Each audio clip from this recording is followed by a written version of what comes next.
হে নূতন। আজকে রবীন্দ্রনাথের জন্মদিন, 25শে বৈশাখ। কত স্মৃতি আছে আমাদের এইসব। ছোটবেলায় মনের মধ্যে একটা বিশাল আনন্দ, কি না রবীন্দ্র জয়ন্তী।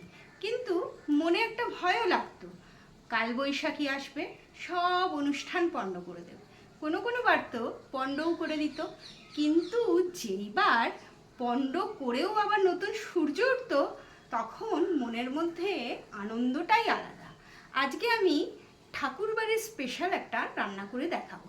চলো তাহলে কি করি সেটা তোমাদেরকে দেখাই।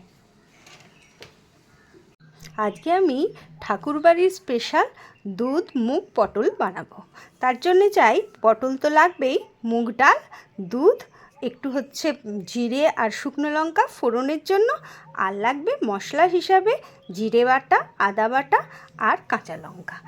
এই হলো আমার সরঞ্জাম। তারপরে আমি মুগ ডালটা ভালো করে ভেজে আমি কী করেছি, সিদ্ধর জন্য ভালো করে ধুয়ে সিদ্ধ করতে দিয়েছি। তার মধ্যে যখন মুগ ডালটা অর্ধেক সিদ্ধ হয়ে যাবে, তখন আমি পটলগুলো দিয়ে দেব।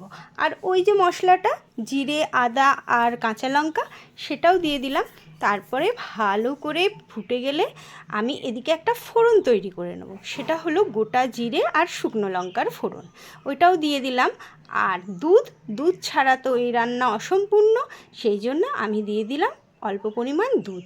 তারপরে ভালো করে ফুটিয়ে একটু চিনিও দিতে হবে, কারণ চিনি ছাড়া নিরামিষ রান্না অসম্পূর্ণ। আর লাস্টে ঘি দিয়ে নামিয়ে নিতে হবে। এই আমার দুধ মুগ পটল রেডি।